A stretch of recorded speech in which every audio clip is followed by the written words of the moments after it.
വാക്കുകൾ പാലിക്കാതെ ജനങ്ങളെ ഭിന്നിപ്പിച്ച് അധികാരം പിടിച്ചെടുക്കാനുള്ള ശ്രമമാണ് ബി.ജെ.പിയും മോദിയും ശ്രമിക്കുന്നതെന്ന് പ്രതിപക്ഷ നേതാവ് വി.ഡി. സതീശൻ.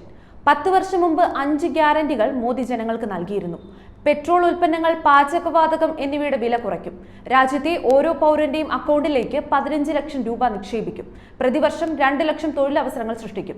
കർഷകരുടെ വരുമാനം ഇരട്ടിയാക്കും. ഇതൊക്കെയായിരുന്നു മോദിയുടെ ഗ്യാരണ്ടികൾ. പെട്രോൾ വില 110 ആയി. പാചകവാതക വില 1200 ആയി. തൊഴിലവസരങ്ങൾ സൃഷ്ടിച്ചില്ലെന്ന് മാത്രമല്ല, ലോകത്തിലെ ഏറ്റവും വലിയ തൊഴിലില്ലായ്മയുള്ള രാജ്യമായി ഇന്ത്യ മാറി.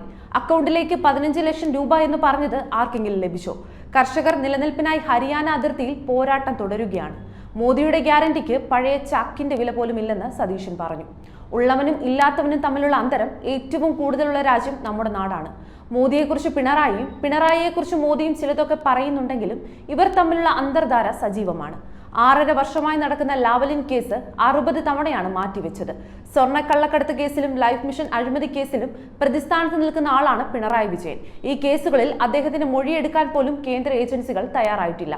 പാർലമെന്റ് തെരഞ്ഞെടുപ്പിൽ കോൺഗ്രസിനെ തോൽപ്പിക്കാനാണ് പിണറായിയും ഇടതുപക്ഷവും ശ്രമിക്കുന്നത്. ബി.ജെ.പി പല മണ്ഡലങ്ങളിലും 2ാം സ്ഥാനത്ത് വരുമെന്നാണ് CPM നേതാക്കൾ പറയുന്നത്.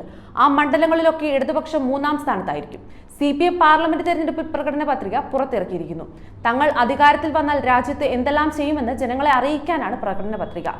540 അംഗ പാർലമെന്റിൽ 19 സീറ്റിൽ മത്സരിക്കുന്ന CPMന്റെ പ്രകടന പത്രികയെ സതീശൻ പരിഹസിച്ചു. മാവേലിക്കര പാർലമെന്റ് മണ്ഡലത്തിലെ UDF സ്ഥാനാർത്ഥി കൊടിക്കുന്നിൽ സുരേഷിന്റെ തെരഞ്ഞെടുപ്പ് പ്രചാരണാർത്ഥം ചാരുമൂട്ടിൽ സംഘടിപ്പിച്ച പൊതുയോഗം ഉദ്ഘാടനം ചെയ്യുകയായിരുന്നു അദ്ദേഹം.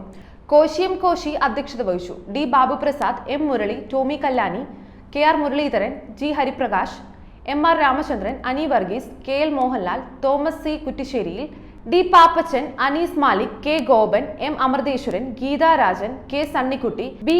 രാജശേഖരൻ, നൈനാൻ പുതുശ്ശേരി, M. ദിലീപ് ഖാൻ, S. അൻസാരി എന്നിവർ പ്രസംഗിച്ചു.